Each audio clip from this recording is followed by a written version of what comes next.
बेहद खास बातचीत का। प्रियंका जी, आपका अभिनंदन है न्यूज 18 पर। मेरा पहला सवाल यह है कि प्रधानमंत्री मोदी ने एक साक्षात्कार दिया और आज प्रधानमंत्री मोदी ने एक रैली भी करी और उस रैली में भारत के संविधान को लेकर बात कही कि विपक्ष जो है वो गलत फहमी फैला रहा है। नरेंद्र मोदी का शासन जब तीसरी बार आएगा तो कोई संविधान नहीं बदल सकता। प्रधानमंत्री मोदी ने यहां तक कहा कि अगर खुद बाबा साहब अंबेडकर भी आ जाए तो वो अब संविधान को नहीं बदल सकते। संविधान की बात हम नहीं कर रहे हैं, संविधान की बात खुद उनके जो एमपी नॉमिनेशंस जिनको मिले हैं वो हर रैली में अपनी यही बोल रहे हैं कि हमें 400 से ज्यादा सीट दो क्योंकि संविधान बदलने की जरूरत है, लोकसभा में इतनी मेजोरिटी होगी तभी ही हम संविधान को बदल सकते हैं। दूसरी चीज आपको कहती हूँ, संविधान को बदले बगैर ही इन्होंने जिस तरीके से महाराष्ट्र में शेड्यूल 10 का उल्लंघन कर इन लोगों ने साम दाम दंड भेद का पॉलिसी अपनाकर उन्होंने सरकार गिराई। वो स्पष्ट है कि ये लोग संविधान का पालन करने वाले लोग नहीं हैं, ये संविधान को दरकिनार करने वाले लोग हैं। तो पहले प्रधानमंत्री जी दूसरों के ऊपर आरोप मढ़ने से पहले जरा अपने सारे नॉमिनेटेड कैंडिडेट्स को कह दीजिए कि जब आप प्रचार करने जाते हैं ये बार बार उल्टा सीधा बयानबाजी ना करें। गृह मंत्री अमित शाह भी कह रहे हैं कि विपक्ष सिर्फ प्रोपेगेंडा फैलाता है। 2019 में प्रोपेगेंडा फैलाया कि 2019 के बाद चुनाव नहीं होंगे, अब 2024 के बाद चुनाव नहीं होंगे, ये भी प्रोपेगेंडा फैलाया जा रहा है। अरे भाई साहब, रशिया में चुनाव कैसे होते हैं आपको पता है? पुतिन भी चुनाव के माध्यम से आए हैं। अभी हाल ही में रशिया में चुनाव हुए हैं, 85% वोट पुतिन को मिला है, आपको ये पता है। उनके जो विपक्ष के दल के नेता हैं वो अरेस्ट कर लिए जाते हैं और उनको हिरासत में ऐसी ऐसी कड़ी सजा मिलती है कि उनकी मौत हो जाती है। विपक्ष वहां पे ना के बराबर है, पर विपक्ष देखने के लिए है, एक मॉडल विपक्ष बनाकर रखा है उन्हें जिनके खिलाफ वो इलेक्शन लड़ते हैं। तो हम ये कह रहे हैं कि इलेक्शन जो खत्म होंगे वो इस तरीके के डेमोक्रेटिक इलेक्शन जो होते हैं जहां पे एक फेयर प्लेइंग फील्ड होता है। आपके खुद का मीडिया हम देख रहे हैं, मीडिया हो, इलेक्ट्रल बॉन्ड्स हो, जिस तरीके से ईडीआईटी और सीबीआई का इस्तेमाल किया जा रहा है, तो उनका तो ये सारा टूल किट है जिसमें से आप लोग सभी, मैं आपका मतलब आप विशेष नहीं, यानी मीडिया भी शामिल है। क्या मीडिया पे आरोप नहीं लगते हैं? क्या मीडिया वन साइडेड कवरेज नहीं देता है? तो लेवल प्लेइंग फील्ड जो इलेक्शन में होती है, जो डेमोक्रेसी में होती है, चाहे ठाकरे जी हो, चाहे एकनाथ शिंदे जी हो, चाहे देवेंद्र फडणवीस हो, चाहे नरेंद्र मोदी हो, चाहे राहुल गांधी हो, आपसे देखिए नहीं, मैं आपको बस ये कह रही हूँ, रशिया में भी चुनाव होते हैं, शायद आपको पता हो या नहीं पता हो। 75% ज्यादा से ज्यादा वोट्स लेकर, सो कॉल्ड वोट्स लेकर पुतिन गए हैं। ऐसे ही चुनाव का मॉडल शायद इंडिया में बन जाएगा कि अगर आप वोटिंग बैलेट करने जाते हैं, नंबर 1 पे नरेंद्र मोदी, नंबर 2 पे नरेंद्र मोदी जी, नंबर 3 पे नरेंद्र जी मोदी जी और नंबर 4 पे श्री नरेंद्र मोदी, आपके पास ऑप्शंस हैं, वोट करने आप जा रहे हैं। डेमोक्रेसी को खत्म करना यानी प्रजातंत्र इलेक्शन को प्रोसेस को खत्म करना, ट्रू एंड फेयर इलेक्शंस खत्म करने की बात होती है। और रही बात संविधान को दरकिनार करने की, संविधान को दरकिनार बहुत सारे रूपों में किया गया है, बहुत सारे तरीकों से किया गया है और ये मैंने आपको उदाहरण महाराष्ट्र का दे ही दिया है। जी, आपको क्यों लगता है कि चुनाव इसके बाद नहीं होंगे? इसके पीछे कारण क्या है? क्योंकि भारतीय जनता पार्टी कह रही है कि संविधान तो इस देश के अंदर एक ही बार कुचला गया था जब इमरजेंसी इंदिरा गांधी ने लगाई थी, उसके बाद तो ऐसा कभी नहीं हुआ। एक्चुअली मैं आपको बताऊं, वो भी एक संविधान में एक कॉन्स्टिट्यूशनल प्रोविजन था, तभी भी संविधान को कुचला नहीं गया था। संवैधानिक एक कॉन्स्टिट्यूशन था, कॉन्स्टिट्यूशन में एक शेड्यूल था जिसको हटाने का भी काम इंदिरा गांधी जी ने किया जब वो वापस चुनकर आई थी। तो ये गलत फहमी, इसलिए मैं आज आपके चैनल पे आई हूं क्योंकि ये गलत प्रचार होना गलत है। जो अमित शाह जी कहते हैं, नरेंद्र मोदी जी कहते हैं या कंगना रनौत आकर कहते हैं कि 2014 से ही सही चुनाव हुए और सही प्रधानमंत्री देश को मिले या देश को आजादी मिली, वो सही नहीं हो सकता है। इस इतिहास से हमें ऊपर उठना पड़ेगा, उनकी बातों से ऊपर उठना पड़ेगा। मैं बताती हूँ फ्री एंड फेयर इलेक्शंस क्यों नहीं है। आप ये देख रहे हैं, ये इलेक्ट्रल बॉन्ड्स हैं। कल प्रधानमंत्री जी ने अपने वक्तव्य में कहा कि हमें सिर्फ 37% मिला है।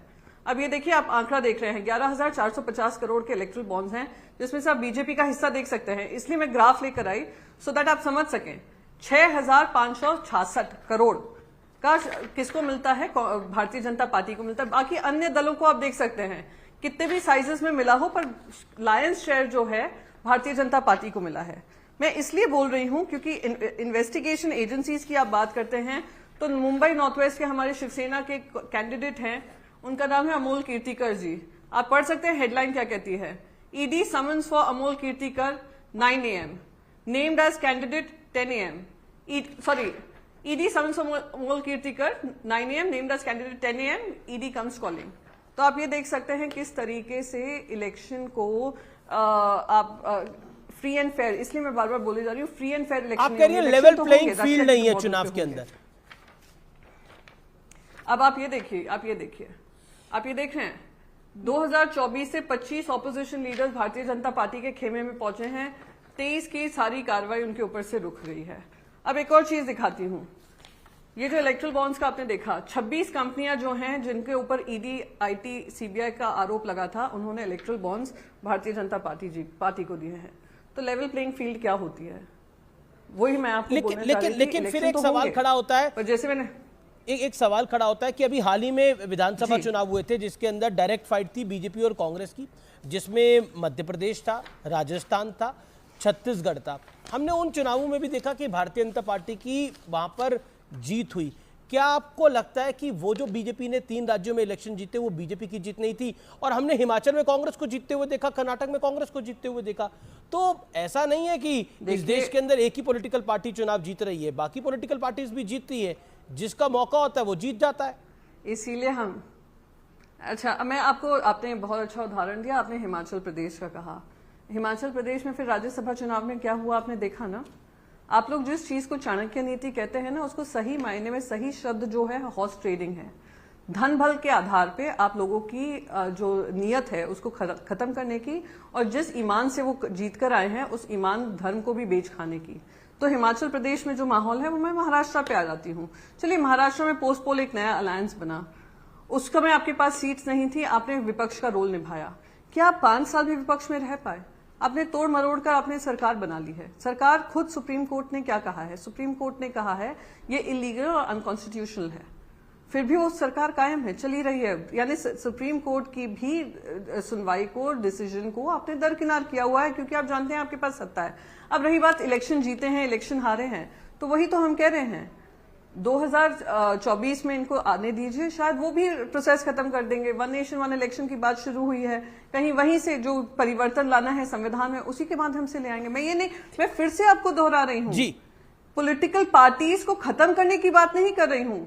पॉलिटिकल पार्टीज के लिए लेवल प्लेइंग फील्ड छोड़ना ही नहीं कि आप विपक्ष को इतना मजबूर कर दें कि वो लड़ते रहें, पर ना उनको मीडिया सुने, ना उनको किसी तरीके का धन बल उनके पास हो, ना उनके पास सोशल मीडिया का बल हो। हर चीज को आप नेशनल सिक्योरिटी की आड़ में आप सबको सेंसर कर देंगे। तो लेवल प्लेइंग फील्ड जहां नहीं होती है वहां पे प्रजातंत्र के उसूलों का पालन नहीं होता है। प्रियंका जी, ईडी के विषय को लेकर तमाम political parties honourable supreme court में भी गई थी, जहां पर पिटीशन को रिजेक्ट कर दिया गया। Point number 1। और अभी अगर हम कोर्ट्स की बात करें तो उसी कोर्ट ने संजय सिंह को बेल दी है, उसी कोर्ट ने संजय सिंह को बेल दी है, और आपकी पार्टी के संजय राउत साहब को भी ईडी के केस में ही बेल मिली है। अच्छा, तो फिर मैं आपको बताती हूँ, आप सिर्फ ये नहीं, इसी पर मत खत्म करिए कि उनको बेल मिली है संजय राउत जी को। अच्छा, वो आपने संजय राउत जी का उदाहरण दिया। जब कोर्ट में उनकी हियरिंग हुई, आपको पता है ईडी को क्या फटकार लगी थी? एनफोर्समेंट डायरेक्टरेट को कहा गया था कि उन्होंने एक सिविल केस को क्रिमिनल केस किया है, क्योंकि उनका एकमात्र उद्देश्य था किस तरीके से एक पॉलिटिकल अपोनेंट जो महाराष्ट्र में उनकी पोल खोल रहे थे भारतीय जनता पार्टी की, उनको आपने अरेस्ट करने का, चुप करने का, दबाव डालने का काम किया है। ये बेल हियरिंग में उनकी पूरी रिपोर्ट है। दूसरी बात मैं कहूंगी, मैं आपसे जुडिशरी पे सवाल नहीं उठा रही हूं। आपने फिर कहा संजय सिंह जी को लेकर, संजय सिंह जी ना एक मेंबर ऑफ पार्लियामेंट जरूर थे, क्या वो कैबिनेट में मंत्री थे? अगर लिकर पॉलिसी का कोई डिसीजन हुआ, अगर कहीं दूर दूर से कोई स्कैम भी है इसमें, जहां भी अभी भी एक सत्य नहीं है, एक तथ्य नहीं है, खुद सुप्रीम कोर्ट ने कहा कोई मनी ट्रेल नहीं है, कोई डॉक्यूमेंट ईडी दिखा नहीं पा। पर हाईकोर्ट पे अरविंद केजरीवाल का डिसीजन है। अगर एक सेकंड ने अभी अरविंद केजरीवाल के मामले में डिसीजन दिया है। एक minute, if you can allow, decision नहीं लिया है, एक्सटेंशन दिया है ईडी को, उनको हिरासत में रखने के लिए। अब मुझे कंप्लीट कर लेने दीजिए। सुप्रीम कोर्ट ने संजय सिंह के मामले में यह तक कहा था कि अगर आप इसकी बेल को अपोज करते हो तो फिर हम आपका सारा कच्चा चिट्टा है वो खोल देंगे, क्योंकि आपके पास ना प्रूफ है ना कोई डॉक्यूमेंट्स है। अब रही बात अरविंद केजरीवाल जी की, आप मनीष सिसोदिया को ले लीजिए, अरविंद केजरीवाल को ले लीजिए, वहां पे ये लोग बेल एक्सटेंशन, ये अरेस्ट का एक्सटेंशन क्यों मिल रहा है? क्योंकि एनफोर्समेंट डायरेक्टरेट आकर नए बयान दे रही है कि उनके पास कुछ नए तथ्य आए हैं जिसको उनको कन्फ्रंट करना पड़ेगा। अभी तक कोई तथ्य नहीं आया है। अभी आप एक हफ्ते और ये रख लेंगे, आप देख लेंगे कि सुप्रीम कोर्ट में जब ये हियरिंग आएगी और कोई भी मूवमेंट ईडी का नहीं हुआ होगा तो सुप्रीम कोर्ट भी उसका खुलासा करेगी। अगर सुप्रीम कोर्ट अगर निश्चित तौर पर सुप्रीम कोर्ट कुछ निर्णय देगा, does not make them culpable of corruption। नहीं, I totally agree with you, लेकिन सुप्रीम कोर्ट जब निर्णय देगा तो उसको भी हम दिखाएंगे। अभी तो हाई कोर्ट का निर्णय आया है जिसमें उन्होंने बोला है कि बतौर आम आदमी पार्टी के कन्वीनर और बतौर सीएम उनके ऊपर एलिगेशंस हैं और उनको अरेस्ट करने के सबूत है। ये जो ऑनरेबल कोर्ट ने बोला है, मैं उन ऑनरेबल कोर्ट को कोट कर रहा हूं जो उनकी ऑर्डर में आया है। मैं ऑब्जर्वेशन की बात नहीं कर रहा, मैं अगले सवाल के ऊपर आता हूं। मैं आपको थोड़ा मुझे 30 सेकंड और दे दीजिए पहले सवाल का जवाब देने के लिए। मैं आपको एक और चीज बता दूं कि जब से ये सरकार आई है, पीएमएलए कोड को लेकर, पीएमएलए लॉ को लेकर भी ये कहा गया कि अब political parties can also be part of a criminal conspiracy. तो आप समझ सकते हैं जो पॉलिटिकल पार्टी को हेड करते हैं, whether they know of the corruption और don't know of the corruption, अगर पॉलिटिकल पार्टी को ही आपने करप्ट बता दिया या किंग पिन बना दिया तो जो भी उसमें शामिल है उन सबको कर सकते हैं। एक पॉलिटिकल एंटिटी को ऐसे ही जैसे इनकम टैक्स डिपार्टमेंट में भारतीय जनता पार्टी के ऊपर तो कोई अकाउंट्स फ्रीज नहीं होंगे, पर कांग्रेस पार्टी के सारे अकाउंट्स फ्रीज हो जाएंगे। I hope you know they are out of income tax ambit. पर यहाँ पे इन्होंने तोड़ मरोड़ कर ये काम किया है क्योंकि किस तरीके से विपक्ष के हाथ बांधने, पर उनको राहत मिल गई अभी कोर्ट से, उनको जेल में डाल अभी कोर्ट ने कांग्रेस पार्टी को राहत दी थी, लीन किए गए थे उनके। प्रधानमंत्री सारे मीडिया में आकर अपनी बयानबाजी करें जिनसे कोई क्रॉस क्वेश्चन भी ना करे, कोई उनके सत्य पे भी ना जाए, उनके तथ्यों को भी ना प्रश्न पूछ सके, इसलिए ये काम किया जा रहा है। हाँ जी, अगला सवाल। ममता बनर्जी ने कहा है कि अगर रामनवमी के मौके पर भारतीय जनता पार्टी के द्वारा कोई दंगा होता है तो इसका जिम्मेदार चुनाव आयोग होगा। क्या आपको लगता नहीं है ये संवैधानिक संस्था पर सवाल उठाने देता है? क्योंकि अभी कुछ देर पहले ममता जी का ये बयान आया है बंगाल की मुख्यमंत्री का। अच्छा, इलेक्शन, चलिए देखिए, मैं भगवान श्री राम के नाम पे जो अपना काम करते हैं जैसे भारतीय जनता पार्टी करती है, मैं उसमें पढ़ना नहीं चाहूंगी कि शिवसेना के लिए भगवान श्री राम हमारे आस्था का विषय है, हमारे काम का विषय है, हमारे धर्म का विषय है, हमारे कर्म का विषय है। भगवान श्री राम के जो प्रिंसिपल्स हैं कि प्राण जाए पर वचन ना जाए, उसको लेकर हम काम करते हैं। एक है जो कहते हैं, जो आकर टेलीविजन चैनल पे भले इंटरव्यू देते हैं, एक मात्र इंटरव्यू देते हैं, उसमें कह देते हैं वो भी उनका भी बिलीफ है, पर जो अपने वचनों को 2014 में जो वचन दिए थे वो आज तक जनता के बीच में नहीं निभा पाए हो भारतीय जनता पार्टी, तो वो अगर प्राण जाए वचन ना जाए उसके बारे में बात करें तो मैं उस पर बातें नहीं करना चाहूंगी। रही बात इलेक्शन कमीशन की, इलेक्शन कमीशन में जो जिस तरीके से इलेक्शन कमीशन ने डिसीजन दिया था महाराष्ट्र में पार्टी नाम और सिंबल शिवसेना का देना उन लोगों को जिन्होंने गद्दारी की, यानी कि आपके घर में कोई आकर डाका डाल दे, अमीश जी आप जाकर पुलिस स्टेशन जाओ, थाना जाओ, वो चोरों को पकड़ तो लें, पर जो भी आपके घर से चोरी किया गया है वो कहते हैं वो चोरों का है क्योंकि चोर उसको उठाकर ले गए, उन्होंने ऑडेसिटी तो दिखाई चोरी करने की, क्योंकि आपके पास 1/4 रह गया, 3/4 वो चोरी कर ले गया, तो 3/4 सामान उस चोर का है। इस तरीके का निर्णय लिया गया इलेक्शन कमीशन का, क्योंकि कोर्ट में केस जारी है सुप्रीम कोर्ट में, मैं इसलिए टिप्पणी नहीं करना चाहूंगी। सुप्रीम कोर्ट ने भी बाकायदा इलेक्शन कमीशन से कहा है जो 2/3 का रूल है और जिस तरीके से डिस्क्वालिफिकेशन होना चाहिए था, इनको सस्पेंड होना चाहिए था, इनको डिस्क्वालीफाई करना चाहिए था, रीइलेक्ट होकर आना चाहिए था, तो मान्यता मिलती है। पर आपने पहली बार हुआ होगा देश के इतिहास में, क्या दुनिया के इतिहास में, जो फाउंडर मेंबर है एनसीपी के, उनसे चुनाव चिन्ह लेकर दूसरे, तो इलेक्शन कमीशन पे क्यों नहीं सवाल उठाने चाहिए? Election commission officer, chief election commissioner आकर एक प्रेस कॉन्फ्रेंस में जब चुनाव का पूरा इलेक्शन बताते हैं कि क्या 7 फेजेस होंगे, उसमें आकर एक स्पीच देते हैं, एक पोएम बोलते हैं कि मैंने रातों रात ये पोएम बनाई थी, जिसमें he sounds more like a BJP spokesperson, less like an election commissioner. Then I have a question to ask, ये क्या इंडिपेंडेंट एजेंसीज पे सवाल नहीं पूछ सकते? ये क्या हमने नया वो बनाया हुआ है? हम हर इंडिपेंडेंट एजेंसी पे सवाल होंगे बनाएंगे जिन्होंने इंडिपेंडेंट एजेंसीज को डिपेंडेंट कर दिया हो भारतीय जनता पार्टी पे। लेकिन इस देश के अंदर इलेक्शन कमिश्नर को सरकारों में मंत्री भी बनाया गया। एमएस गिल एक बहुत बड़ा एग्जांपल है, कांग्रेस ने करा था ये। 50 साल का इतिहास का रोना रो रोकर, 70 साल का इतिहास रो रोकर, कांग्रेस को गाली गलौज दे देकर, उनकी सारी गलतियों को गिना गिना कर आपने सरकार बनाई कि नहीं बनाई? भारतीय जनता पार्टी ने क्या कहा था? जो चीज की गलतियां थी जनता ने कबूला, हाँ हो सकता है हमने गलती की, चलिए अब हम आपको बात दे रहे हैं, आप उन सारी चीजों को ठीक करिए, दुरुस्त करिए। आपने क्या किया? कल एक प्रधानमंत्री अपने स्पीच में, इंटरव्यू में कहते हैं ईडी एजेंसीज हमने थोड़ी ना बनाई, ईडी आईटी सीबीआई हमने थोड़ी ना बनाई। हाँ आपने बनाई नहीं होंगी सर, पर आपने बिगाड़ी जरूर है। जो चीजें इंडिपेंडेंट होनी चाहिए थी उनको आपने अपने घुटनों के बल पे टेक दिया हो तो हाँ, हम सवाल पूछेंगे ही। रहे हो MS गिल हो या फॉर्मर चीफ जस्टिस अगर किसी ने आए हो, फॉर्मर जजेस आए हो, पर ये कहीं भी नहीं होता है कि army general, chief of army staff जाकर रेजिग्नेशन दे दे और भारतीय जनता पार्टी के नेक्स्ट मेंबर बन जाए और फिर जाकर इलेक्शन लड़े। कहीं भी दुनिया में नहीं होता है। आपके बड़े हैं। Chief justice of India Rajya Sabha के MP बन जाए तो आप मुझे आकर नई नई बातें ना बताएं। जो गलतियां कांग्रेस ने की उसका खामियाजा भुगता है।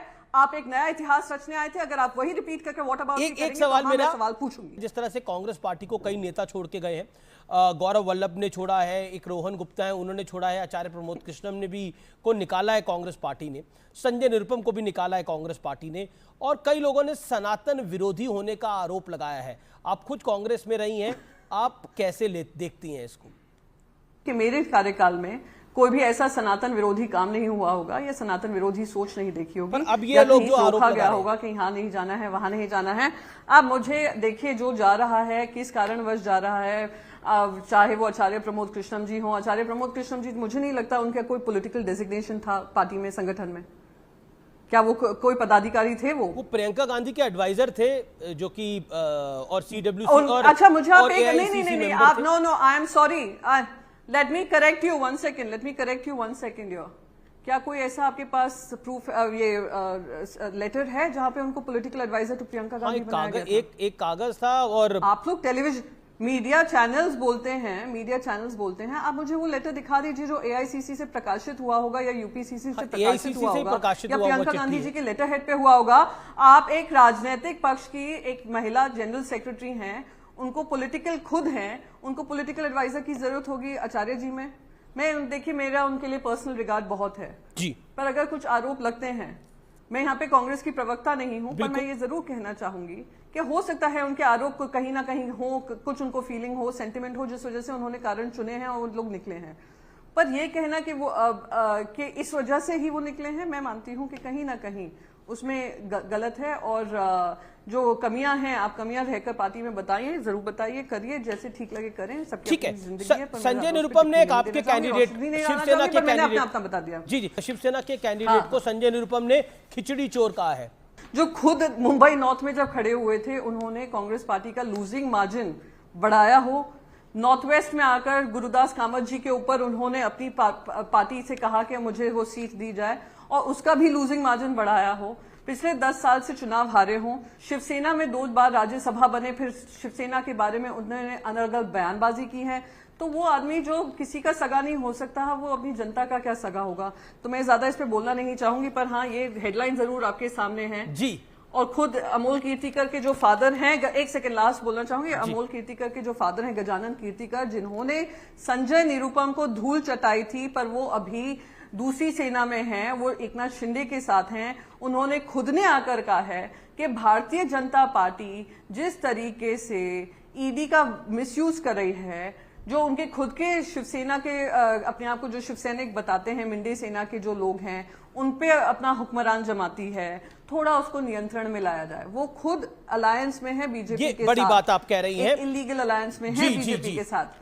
तो आप जरा थोड़ा सा महाराष्ट्र पे स्कोप बढ़ाएं, मैक्रो लेवल की बात कम। अगर मुझसे बात कर रहे हैं तो मैं आपको सारे तथ्य भी दे दूंगी कि जो आरोप भी लगा रहे हैं बेबुनियाद हैं, इस उम्मीद में कि उनको भारतीय जनता पार्टी या एकनाथ शिंदे उनको टिकट दे देगा, वो भी उनका नहीं होने वाला है। तो बहुत शुक्रिया बातें करना। और एक और लास्ट चीज रमेश जी, क्योंकि काफी दिन बाद आपके शो में आई हूँ, अमोल कीर्तिकर जी भारी बहुमत से जीतेंगे और पार्लियामेंट में आकर उत्तर पश्चिम के मेंबर ऑफ पार्लियामेंट बनेंगे। मैं आपको यहाँ पे आश्वासन देकर जा रहा हूं। बहुत बहुत शुक्रिया प्रियंका जी, हमारे साथ आपका जुड़ने के लिए और अपना वक्त देने के लिए धन्यवाद। तो ये थी प्रियंका चतुर्वेदी जो कि खास तौर पर हमसे बात कर रही थी। तो फिलहाल CNBC आवाज के दर्शकों के लिए इतना ही, टक्कर में फिलहाल इतना ही। आप सबको मेरी नमस्कार, और कल रामनवमी है तो आप सबको मेरी राम राम भी। जय हिंद।